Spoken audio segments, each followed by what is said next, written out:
અમદાવાદમાં પોલીસકર્મી પર હુમલો કરનારનો વરઘોડો.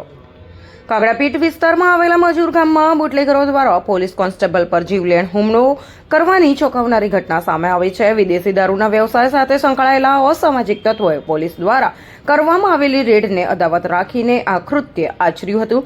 મુખ્ય આરોપી પિયુષ ઉર્ફે પેપ્સી, જેની સામે અગાઉ પણ પ્રોહિબિશન અને મારામારીના અનેક ગુનાઓ નોંધાયેલા છે, તેની શંકા હતી કે પોલીસને બાતમી જયવર્ધન નામના વ્યક્તિએ આપી હતી.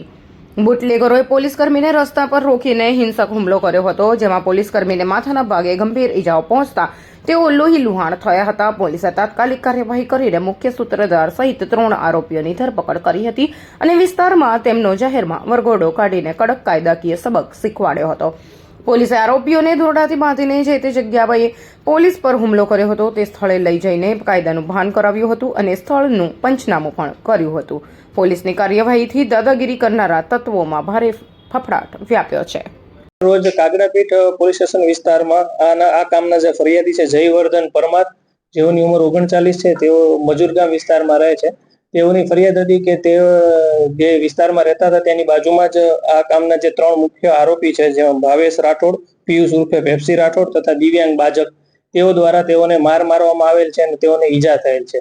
તાત્કાલિક કાગડાપીઠ પોલીસ સ્ટેશનની ટીમે આ અનુસંધાને સંજ્ઞાન લઈને આ કામના જે આરોપી છે તેને રાઉન્ડ અપ કર્યા અને આ અનુસંધાને ફરિયાદ દાખલ કરવામાં આવી, જેમાં ભારતીય ન્યાય સંહિતાની કલમ 118(1), 115(2), 296(ખ), 54 તથા આગળ 118(2) નામની કલમ પણ અત્યારે ઉમેરો કરવાની હાલ તજવીજ ચાલુ છે. આજે આખી ઘટના હતી એમાં પ્રાથમિક દ્રષ્ટિએ તેવું કારણ જાણવા મળ્યું છે કે ગત 1 તારીખના રોજ કાગડાપીઠ પોલીસ સ્ટેશન દ્વારા આ કામના જે આરોપી એક છે પિયુષ ઉર્ફે પેપ્સી રાઠોડ વિરુદ્ધ પ્રોહિબિશનનો ગુનો દાખલ કરવામાં આવેલો હતો. તેમાં પ્રોહિબિશનનો ગુનો દાખલ કરવા અનુસંધાને જ્યારે બીજા દિવસે પિયુષને એવી માહિતી મળેલી હતી કે આ કામના જે ફરિયાદી છે જયવર્ધન પરમાર, તેઓ દ્વારા પોલીસને બાતમી આપવામાં આવેલી હતી.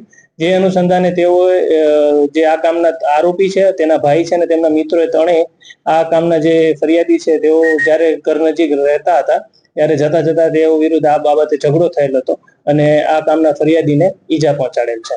આ કામના જે 3 આરોપી છે તેઓ વિરુદ્ધ ગુનાહિત ઇતિહાસ પણ છે, જેમાં જે મુખ્ય આરોપી છે પિયુષ ઉર્ફે પેપ્સી, તેના વિરુદ્ધ આ અગાઉ પણ 6 પ્રોહિબિશનના ગુના અને 1 મારામારીનો ગુનો દાખલ કરવામાં આવેલ છે તથા ભાવેશ રાઠોડ વિરુદ્ધ પણ 1 પ્રોહિબિશનનો ગુનો દાખલ કરવામાં આવેલ છે.